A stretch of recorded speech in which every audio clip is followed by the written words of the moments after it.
আজ আমি আর জেমস চলে এসেছি এলিট বিচ রিসর্ট মন্দারমণি। তাজপুরে বিদ্যুৎ সংকট খুব বেশি। এক প্রকার তাজপুরের মল্লিকা রিসর্ট থেকে পালিয়ে এলাম বলতে পারো। আজকে আমরা মন্দারমণির সমুদ্রের ধারে কাটাবো বলেই চলে এলাম। বিকেলবেলা সূর্যাস্ত দেখা আর অন্ধকার নামলে একেবারে মনসা মন্দিরের সামনে। মন্দারমণিতে এই মনসা মন্দিরটা একটা বড় আকর্ষণ। চলো তাহলে প্রথম থেকে আমরা দেখে নিই এই মন্দারমণিতে আমরা কি করে চলে এলাম তাজপুর থেকে। আবারও সেই সৈকত সুন্দরী রোড। এবারে কিন্তু উল্টো দিকে যাচ্ছি আমরা, অর্থাৎ ফিরে যাচ্ছি। আমরা তাজপুর মল্লিকা রিসর্ট থেকে যখন বেরোলাম তখন 11টা বেজে গেছে, প্রায় 11:15। আর মন্দারমণি পৌঁছতে আমাদের খুব বেশি হলে আধ ঘন্টা থেকে 40 মিনিট সময় লাগবে। মাত্র 10 কিলোমিটার রাস্তা আমাদের আজকে পাড়ি দিতে হবে। চলো তাহলে দেখি রাস্তাটা কেমন। যেতে যেতে শুধুই প্ল্যাকার্ড দেখতে পাচ্ছি, রিসর্ট বানানো হবে এখানেই। আর কিছুদিন বাদে এলে প্রকৃতিকে আর খুঁজে পাওয়া যাবে না, শুধু বাড়িঘর। রিসর্ট হোটেলে ভর্তি হয়ে যাবে এই জায়গাটা। দেখতে পাচ্ছি অনেক রিসর্ট হয়ে গেছে already. Blueberry resort, lake view resort, একটার পর একটা। আর যেখানটা ফাঁকা রয়েছে সেখানে প্ল্যাকার্ড দেওয়া রয়েছে, রিসর্ট হবে খুব শিগগিরই। যাই হোক, চলে এলাম জলদা ব্রিজের একদম কাছে। আর এখান থেকে মন্দারমণি দেখাচ্ছে 10 কিলোমিটার। আমাদের পৌঁছতে হয়তো খুব বেশি হলে আধ ঘন্টা বা 40 মিনিট সময় লাগবে। আমরা মন্দারমণির রাস্তা নিয়ে নিলাম। এই দিকেই চাউলখোলা 17 কিলোমিটার। আর এই হচ্ছে জলদা ব্রিজ। চম্পা নদীর ওপরে এই ব্রিজ।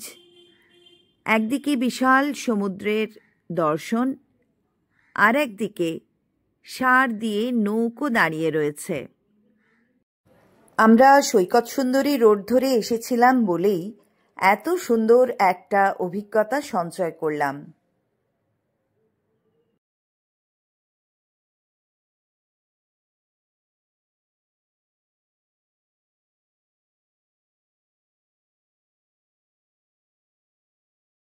এই জলদা ব্রিজটা প্রায় 1 কিলোমিটার। ওঠার সময় এখান থেকে মন্দারমণি দেখছিলাম 10 কিলোমিটার। আর এখন সামনের বোর্ডে দেখতে পাচ্ছি এই জায়গা থেকে মন্দারমণির ডিস্টেন্স 9 কিলোমিটার। আর সৌলা 12 কিলোমিটার। আর কাথি এখান থেকে 25 কিলোমিটার। রাস্তায় যেতে যেতে যেটা দেখতে পাচ্ছি সেটা হচ্ছে মাছের ভেড়ি, বিশাল বিশাল মাছের ভেড়ি। আর তার পাশ দিয়ে রাস্তা।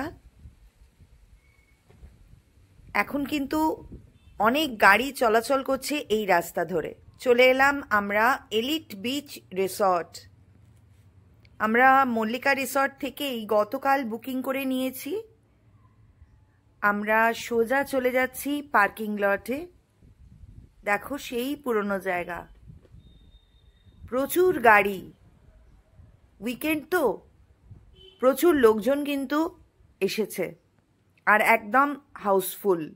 তবুও আমরা যে পেয়ে গিয়েছি এটা আমাদের ভাগ্য। রিসেপশনে কিছু কাজ সেরে নিয়ে আমরা আমাদের রুমে গিয়ে বিশ্রাম করব। এবারে কিন্তু ঠিকমতো ওয়েলকাম করা হলো না আমাদের। প্রায় 20 মিনিট ডাইনিং রুমে অপেক্ষা করার পর ওয়েলকাম ড্রিঙ্কস এলো। ওয়েলকাম ড্রিঙ্কস আলটিমেটলি দিয়েছে, কিন্তু প্রায় 20 মিনিট পরে। খুব রাশ হোটেলে। আমরা চলে এসেছি এলিট বিচ রিসর্ট মন্দারমণিতে। আমরা চলে এলাম তাজপুর থেকে। এখন ঠিক 12টা বাজে। 12টায় এখানকার চেক ইন টাইম। আমরা একদম রুম পেয়ে গিয়েছি। আর রুমটা তো দেখতেই পাচ্ছো, আমরা এলিটে থেকে থেকে এমনই অভ্যেস হয়ে গেছে আর কোথাও গিয়ে কমফোর্টেবল ফিল করি না। তো এখানেই আলটিমেটলি চলে এলাম আর আজকের দিনটা এখানেই থাকবো, কালকে ভোরবেলা কলকাতার জন্য বেরোবো। এসো রুমটা তোমাদের একটু দেখাই। ঢুকেই বড় একটা মিরর, আর মিরর দিয়ে আমাদের কমফোর্টেবল বেডটাও দেখা যায়।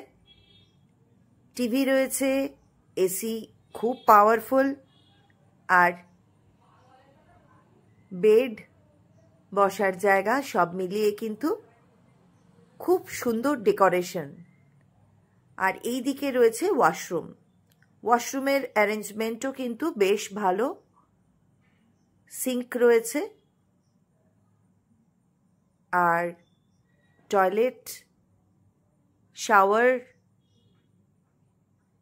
গিজার, এভরিথিং অ্যাভেলেবল, সুন্দরভাবে অ্যারেঞ্জ করা, পরিষ্কার পরিচ্ছন্ন। তার সাথে অ্যাডিকুয়েট অ্যামাউন্টের hand wash, body wash, shampoo, dental kit, everything সব কিছু সার্ভ করেছে। আর এই দিকে রয়েছে একটা কাবার্ড,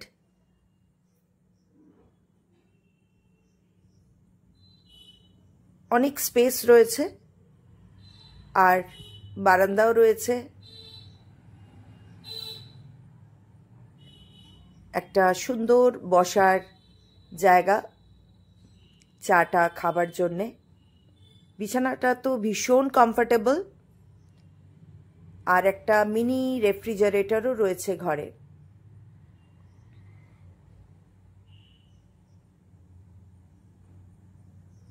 স্পেশালি বাইরে থেকে কোল্ড ড্রিঙ্কস এনে আমরা রেখে দিচ্ছি, জল আর কোল্ড ড্রিঙ্কস ফ্রিজে রেখে ঠান্ডা করে খাচ্ছি। আমরা একটু বিশ্রাম নিয়ে চললাম ডাইনিং হলের দিকে। আজকের লাঞ্চটা সেরে নেব। আজকে আমাদের লাঞ্চে থাকছে মিক্সড ফ্রাইড রাইস আর চিলি ফিশ। এই দিয়ে আজকের লাঞ্চ আমরা সারব। খাবার কিন্তু খুব টেস্টি, আমরা খুব তৃপ্তি করে আমাদের লাঞ্চ সারলাম। একেবারে পারফেক্ট অ্যাম্বিয়েন্স। আবার মন্দারমণি, আবার এলিট বিচ রিসর্ট, জেমসের সাথে আবার আমি সংঘমিত্রা এসে হাজির মন্দারমণিতে। একটা দিন আমরা মন্দারমণিতে কাটাচ্ছি। অপূর্ব সুন্দর ওয়েদার, এত গরমের মধ্যেও কিন্তু দারুণ এনজয় করছি। দুপুরে খানিকটা বিশ্রাম নিয়ে যখন সি বিচে এলাম বিকেলবেলা, তখন দেখছি সূর্য ঢলে পড়েছে পশ্চিম আকাশে। প্রায় সূর্যাস্ত হয়, তাও শেষ মুহূর্তে এসে সূর্যের দেখা পেয়ে মনটা খুব আনন্দ হলো। অ্যাটলিস্ট সূর্যাস্তটা দেখতে পেলাম। বিশাল চওড়া সি বিচ, লোকজন ঘুরে বেড়াচ্ছে, বাচ্চারা খেলছে। সমুদ্র অ্যাজ ইউজুয়াল একটার পর একটা এসে ঢেউ ভাঙছে, কেউ কেউ স্নানও করছে। একটা খুশির বাতাবরণ। আমিও পাড় বরাবর হাঁটতে শুরু করলাম। মাঝে মাঝে সমুদ্রের ঢেউ এসে পা ছুঁয়ে যাচ্ছে। মন্দারমণির আর একটা সুবিধে হচ্ছে একেবারে হোটেলের গা ঘেঁষে সি বিচ শুরু হয়ে যাচ্ছে, তাই হোটেল থেকে সি বিচে চলে আসতে 1 মিনিটও সময় লাগে না। কাঠের সাঁকো পেরোলেই একেবারে সি বিচ। আজকে জেমস বিশ্রাম নিচ্ছে, আমি একাই চলে এসেছি সানসেট দেখতে। মন্দারমণির সমুদ্র তটে বিকেলবেলায় কিছু লোকজন তুমি পেয়েই যাবে। খুব একটা ভিড়ভাট্টা নেই, আবার একদম ফাঁকাও নয়। একা বলেও মনে হবে না, তোমার চারপাশে কেউ না কেউ থাকবেই। আজ আমি পেয়েছি এক নতুন সঙ্গীকে। একটা কাক আমার সঙ্গী হয়েছে। এখন তো কাকও দুর্লভ পাখি, আগের মতো আর রান্নাঘরের সামনে এসে ডাকাডাকি করে না। বেশ কিছুক্ষণ আমার সাথে কিন্তু কাটালো। তারপরে হয়তো নিজের বাসার দিকেই ফিরে চলল। এদিকে আকাশ রক্তিম বর্ণে সেজে উঠেছে, সূর্য ডুবুডুবু। বিকেলবেলাটায় খুব সুন্দর হাঁটা যায় এই সমুদ্র তীরে। কিছুক্ষণ আগেই এই জায়গাটা ছিল জলের নিচে। বিকেল হতেই চওড়া সি বিচ, আবার রাতে চলে যাবে জলের তলায়। সেই দৃশ্যও তোমাদের দেখাবো। এখন দেখো, ডাবওয়ালা এসে হাজির হয়ে গেছে। সাইকেলে ডাব নিয়ে দাঁড়িয়ে আছে একজন ডাব বিক্রেতা। জেমস এসে গেছে, আমরাও কিছু সেলফি তুলে নিলাম। সমুদ্রের পাড় বরাবর হাঁটছি, মন চলে যাচ্ছে অনেক দূরে। জীবনের লম্বা পথ পাড়ি দিয়েছি, মনে পড়ছে সব। জীবন তখন বাঁধা ছিল অন্য এক সুরে। একই সমুদ্র, ছোটবেলায় বাবার কোলে চেপে কি মজাটাই না করতাম। তারপর দাদু ঠাকুমার হাত ধরে হাঁটা, পাড়ে বসে গল্প করা। তারপর জেমস এলো, তার সাথেই এই সমুদ্র দেখতে আসা। মেয়েরা এলো একে একে, তারা বালির ওপরে ঘর বানাতো। আজ তারা কলকাতার বাইরে। আমরা দুজন তাই যখনই ফাঁক ফোকর পাই ব্যস্ত জীবনে বেরিয়ে পড়ি। জীবন তো আর থেমে থাকে না, জীবন চলমান।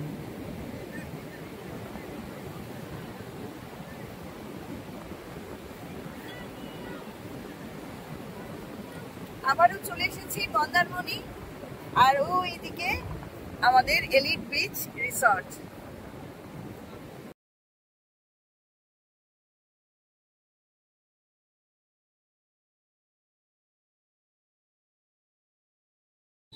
সমুদ্রের ধারে হাঁটতে হাঁটতে তুমি অনেক রকম অ্যাক্টিভিটিস দেখতে পাবে। রয়েছে ব্যানানা বোট, রয়েছে ছোট ছোট টাট্টু ঘোড়া। ছোট ছোট বাচ্চারা সেই ঘোড়া চড়ে বেশ মজা পাচ্ছে। পড়ন্ত বেলায় মন্দারমণির সি বিচ তোমাদের দেখালাম, কিন্তু তোমরা যদি আরও জমজমাট জায়গা পছন্দ করো তবে তোমাদের যেতে হবে মন্দারমণির মনসা মন্দিরের কাছটায়। ওখানটায় রয়েছে শপিং সেন্টার আর প্রচুর খাবার দাবারের দোকান। এই দিকটা কিন্তু একটু নির্জন, আর শুধুমাত্র সমুদ্রকে উপভোগ করতে গেলে এই দিকটা একেবারে অসাধারণ। এই সমুদ্রের পাড়টা একদম আমাদের হোটেলের লাগোয়া। একদম আমার পিছনেই যে কাঠের সিঁড়িটা উঠে গেছে, ওটাই এলিট বিচ রিসর্ট। আমরা এলিট বিচ রিসর্টেই উঠেছি এবারও, আর মন্দারমণির একটা ফ্লেভার সেটাই এনজয় করছি।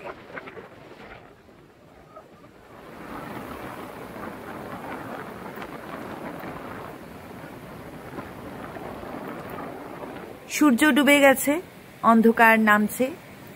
আমিও এবার ঘরে ফিরব। আমার একটু মনসা মন্দিরের কাছটায় যাবার ইচ্ছে। মন্দারমণি আসবো অথচ শপিং করব না, তাই কখনো হয়? তাই ফিরে যাচ্ছি আমার হোটেলের রুমে। চলো দেখে নিই আমাদের এলিট বিচ রিসর্ট কীরকম সেজে উঠেছে।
আজ জেমস বিশ্রাম নিচ্ছে, আমি একাই চলে এলাম একেবারে মন্দারমণির সেই জমজমাট জায়গায়, মনসা মন্দিরের সামনে। আগে ঠাকুর দর্শন, তারপরে অন্য কাজ।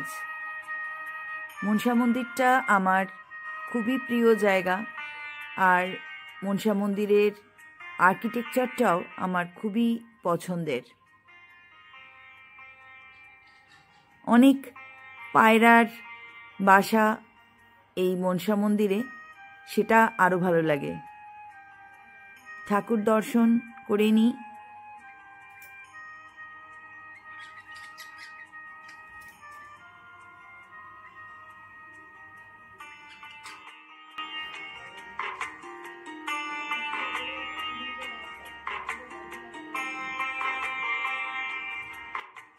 মনসা মন্দির দর্শন করে তার পাশেই রয়েছে শপিং সেন্টার। এখন আমি সেখানেই চলে যাব কাজু বাদাম আর জুয়েলারি কেনার জন্যে।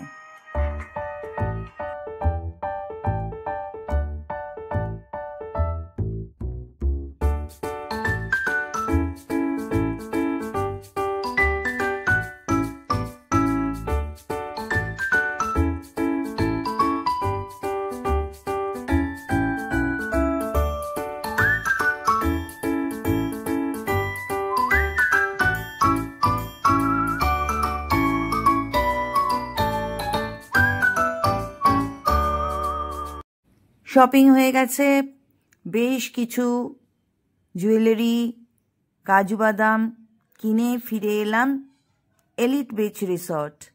জয় গণেশ জয় গণেশ জয় গণেশ দেবা, মাতা রানী পার্বতী পিতা মহাদেবা, জয় গণপতি বাপ্পা মৌরিয়া। আমরা এবারে যে রুমটা পেয়েছি, এই রিসেপশন দিয়েই ঢুকতে হয়। জেমস একা রয়েছে, বেশ খিদেও পেয়ে গেছে, তাই আমরা সোজা চলে এলাম ডাইনিং হলে ডিনারের জন্যে। আর ডিনার আগেই অর্ডার করে দিয়েছিলাম। আমরা রাতের খাবারের জন্যে অর্ডার করেছিলাম এগ ফ্রাইড রাইস আর ফিশ মাঞ্চুরিয়ান। ডাইনিং হলে এসেই কিন্তু একেবারে গরম গরম খাবার পেয়ে গেলাম। খুব যত্ন করে সার্ভ করে দিল।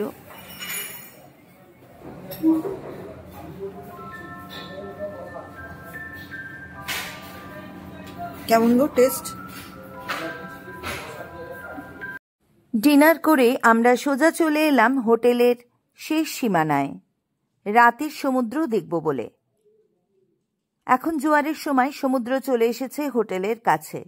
যে সমুদ্র সৈকতে হেঁটেছিলাম বিকেলবেলা, এখন আর সি বিচ বলে কিছু নেই। যে কাঠের সাঁকো দিয়ে উঠে এসেছিলাম আমাদের রিসর্টে, এখন জল সাঁকো ছুঁয়ে যাচ্ছে। মাঝে মাঝে দু একটা বড় বড় ঢেউ সাঁকোকে ডুবিয়ে দিয়ে ফিরে যাচ্ছে। জেমসও ছবি তুলতে ব্যস্ত। যার একেবারেই ছবি নিয়ে কোনো ইন্টারেস্ট নেই, সেও দেখি মোবাইলে এখন ছবি তুলছে। প্রচুর চেয়ার রয়েছে আর বসারও ব্যবস্থা রয়েছে। অনেকে আবার এখানে বসে খাওয়া দাওয়া করছে। চারিদিকটা ঝলমল করছে আলোয়। আমার মনে হচ্ছে এত আলোর প্রয়োজন ছিল না। অন্ধকারে সমুদ্রকে আরও নিবিড় করে পাওয়া যেত হয়তো, কিন্তু অনেকে আবার এই ঝিকঝ্যাক ঝিনচাকা ঝিনচাকা ব্যাপারটা খুব এনজয় করে, স্পেশালি ইয়াং জেনারেশন। আমাদের রিসর্টটাকে কিন্তু বেশ সুন্দর লাগছে। সামনের পার্কে এখনো বাচ্চারা দোল খাচ্ছে, খুব মজা করছে। সুইমিং পুলের পাশে বসার ব্যবস্থা রয়েছে। এখানেও ডিনার সার্ভ করা হচ্ছে। খোলা আকাশের নিচে সমুদ্রের গর্জন শুনতে শুনতে ফ্যামিলির সাথে সময় কাটানো সত্যি দারুণ ব্যাপার। আমরাও দুজনে বসে আছি, সমুদ্র দেখছি। আরও কিছুক্ষণ কাটাবো বলে ঠিক করছি, কারণ কাল ভোরবেলায় আমরা বেরিয়ে যাব কলকাতার উদ্দেশ্যে। হাতে আর সময় নেই। আর এবারে আমরা যে রুমটায় রয়েছি সেই রুম থেকে এক ঝলক সমুদ্র দেখা গেলেও একেবারে সামনে কিন্তু সমুদ্র নেই। তাই এখানটাতেই বসে আরও কিছুক্ষণ সমুদ্র দর্শন করে ফিরে যাব রুমে।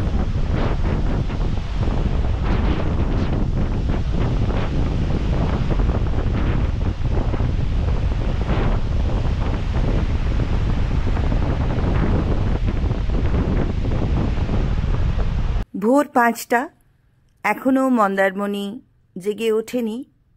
সকলেই প্রায় ঘুমোচ্ছে। আমি আর জেমস বেরিয়ে পড়লাম কলকাতার উদ্দেশ্যে। বাঁদিকের রাস্তা ধরলে যে কনভেনশনাল রোড, চিরাচরিত যে রাস্তা ধরে কলকাতায় আসা যাবে সেই রাস্তা, আমরা ধরলাম সৌলার রাস্তা। সৌলা ব্রিজ হয়ে কাঁথি হয়ে আমরা ফিরে যাব কলকাতায়।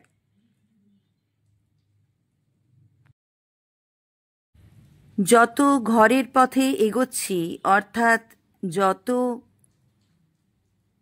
এগোচ্ছি কলকাতার দিকে, আকাশ ঘন কালো মেঘে আচ্ছন্ন হয়ে আসছে। অপূর্ব সুন্দর লাগছে কিন্তু এই ভোরের আমাদের জার্নিটা। কেউ কোথাও নেই, শুধু আমরা দুজন চলেছি সৈকত সুন্দরী রোড ধরে। আলাদাই একটা আমেজ। আমাদের হিমালয়ান আমাদের দুজনকে নিয়ে ছুটে চলেছে। চলে এলাম সৌলা ব্রিজ। শুধু দৃশ্যটা দেখো, কি চমৎকার! অসাধারণ একটা অভিজ্ঞতা। একেবারে ঘন কালো মেঘ আমাদের সামনে, আমরা দুজন সেই মেঘের মধ্যে ঢুকে পড়ছি। স্বর্গীয় আনন্দ। সেই খালটা, যে খাল বরাবর আমাদের যেতে হবে কাঁথি অবধি,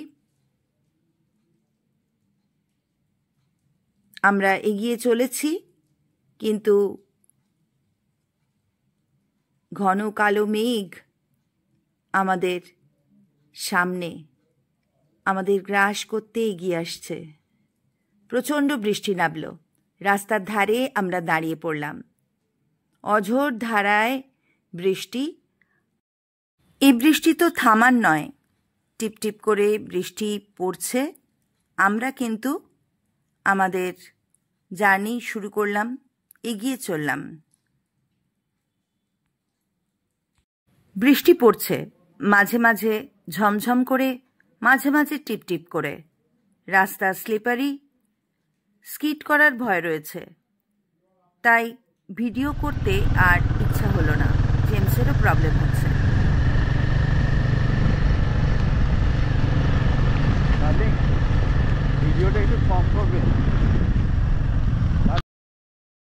কিন্তু এই দৃশ্যটা দেখে কেউ ভিডিও না করে থাকতে পারে বলো? একমাত্র বাবা হেলমেট পরে হাইওয়ের ওপরে চলেছে, আর 5টা শিশু উইদাউট হেলমেট একটা স্কুটারে। ভাবা যায়? এই ভারতবর্ষেই সম্ভব।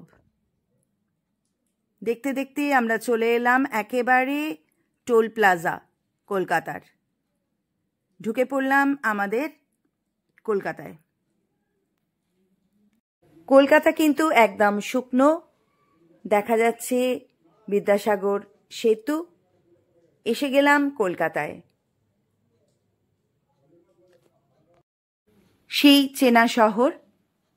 আবার বাড়ির পথে। আবারও পরের ভিডিওতে তোমাদের সাথে দেখা হবে। আবারও নতুন কোনো জায়গা, আবার নতুন অভিজ্ঞতা। খুব সুন্দর একটা সময় কাটালাম মন্দারমণিতে। বন্ধুরা, তোমরাও সকলে খুব ভালো থেকো, আনন্দে থেকো, ঘুরতে থাকো টরিং সঙ্গমিত্রার সাথে।